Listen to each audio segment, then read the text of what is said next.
quand il dit les trois choses-là, ce n'est pas parce que je manquais quoi dire et puis voilà. Ce qui se passe en ce moment, c'est le Saint-Esprit qui inspire. Au début de cette discussion, je ne savais pas que je devais venir au passage de Jacob. Mais c'est très important de savoir, quand il appelle une famille et demande dépouillez-vous, dépouillez-vous des idoles, purifiez-vous, changez de vêtements. Le changement de vêtements est important parce que le Seigneur doit te revêtir pour la prochaine mission. Le Seigneur doit te revêtir. Tu vas te revêtir de lui. Et donc, quand on fait ceci, ne dis pas seulement que c'est un problème, si je veux, je fais, c'est un hobby et tout. Si ça se passe comme Jacob là, que Jacob a dit à sa famille, chacun allait, chacun a fait sa part. Je ne suis pas là pour contrôler, je ne connais pas les cœurs, je ne connais pas la vie des gens. Mais si dans 2 jours, 3 jours, à cause de ton manque de soumission, le Seigneur va me troubler. Que dans les praying brides là, dans votre famille là, il y a encore certaines là qui sont. Et Dieu va toujours révéler. Il révèle toujours. Il révèle toujours. Pardon, ma chérie. Faisons ceci avec sérieux pour entrer pleinement dans ce programme. Jacob a dit que à la personne, sa bien-aimée chérie Rachel, elle est morte. Elle est morte. Parce que dès le moment où on fait ça, on entre en alliance avec le Seigneur. C'est pour pouvoir avoir un hôtel. Vraiment, son nom, c'est. On entre vraiment dans la consécration. On entre vraiment dans la consécration. Quand on est dans la consécration, il n'y a plus ce truc de. Ton moi ne doit plus devenir ton idole.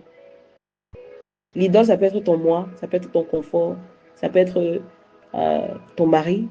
Ton idole peut être ta profession, ton emploi. Ton idole peut être les idoles de ta vie, ça peut être.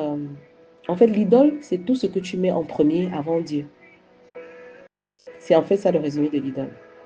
Ça ne veut pas dire que la chose est nécessairement mauvaise. Tes enfants peuvent être une idole, mais tes enfants, ce n'est pas mauvais. Ce sont des grandes bénédictions de Dieu. Mais Dieu ne veut pas que tu les mettes en premier avant lui. Voilà un peu ce qui peut résumer l'idole. Le désir de te marier peut devenir une idole. Tellement une idole que tu mets à côté les paroles de Dieu et ses commandements et les bonnes choses qu'il veut que tu fasses. Tu dis que non. Comme le gars, si il m'aime déjà, c'était rare de trouver quelqu'un qui m'aime comme ça là. Mieux j'entre dans la fornication, on consomme un peu le mariage là, Dieu me comprend, voilà. Pourquoi tu as rendu ça une idole et tu as mis les principes de cette action au-dessus de la parole de Dieu, au-dessus de la volonté de Dieu. Ton idole peut être ta propre volonté. C'est-à-dire que ta volonté vient toujours avant la volonté de Dieu. C'est-à-dire que même quand ta volonté est contraire à la volonté de Dieu, tu préfères de choisir ta volonté. Même quand tu ne veux pas faire ABC, tu dis que Seigneur, je ne veux pas. Je sais que tu me comprends. Tu es plein de miséricorde et de grâce. Mais je choisis ma volonté et ta volonté va venir après. Ça veut dire que tu as mis ta volonté comme le numéro 1 et la volonté de Dieu comme le numéro 2.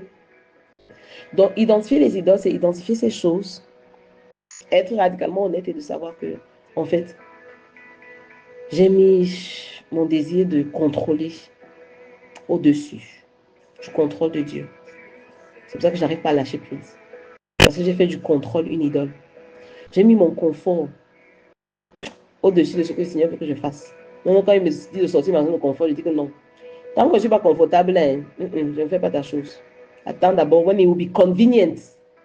Quand ce sera approprié, quand tout sera, voilà, quand mes enfants seront déjà grands, quand je n'aurai pas un bébé dans le ventre, quand je ne serai pas enceinte, quand je ne serai pas, voilà, quand je n'aurai pas un nouveau-né dans les mains. Bon, là, je vais faire ce que tu me demandes, quand ce sera convenient, à mon temps, dans mon timing, quand ça m'arrange, quand je vois clairement et quand le programme est clair. Là, je vais te faire ce que tu m'as demandé, d'accord, Seigneur? Attends, hein, attends. Ma volonté et mon timing avant le tien. Là, tu as fait de ta volonté et de ton timing une idole.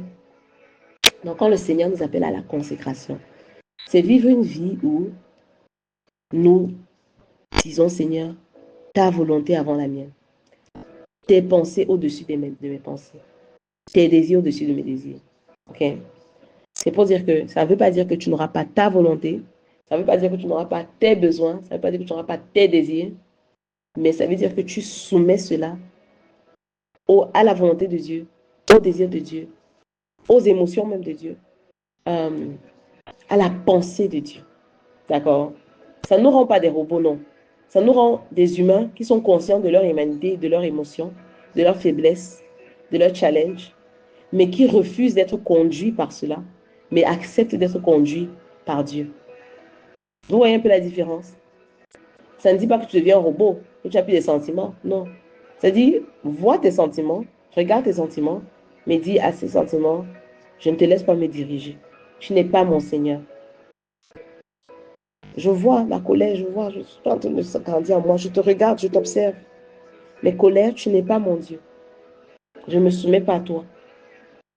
Passe ton chemin. Tu laisses que la colère la traverse. Passe ton chemin. Je ne serai pas soumise à toi. Je vais me soumettre à Dieu. C'est un peu ça en fait. C'est juste un style de vie. Ça ne veut pas dire que à chaque fois une idole veut soulever sa tête encore et devenir Seigneur sur toi. Tu dis non, non, non. Tu n'es plus mon Seigneur. C'est Jésus qui est Seigneur. C'est Jésus qui est Seigneur de ma vie. Ce n'est pas toi. Tu parles à cette idole qui veut prendre le contrôle. Parce que l'idole va toujours revenir. C'est une guerre pour le trône de décision et de direction qui est dans ton cœur. C'est une guerre. C'est une guerre qui se passe. Dans le moment où tu détrônes Jésus, tu intronises quelqu'un d'autre, quelque chose d'autre. Le moment où Jésus est détrôné, c'est quelque chose d'autre qui prend le trône. Voyez un peu. Donc on va prier ça.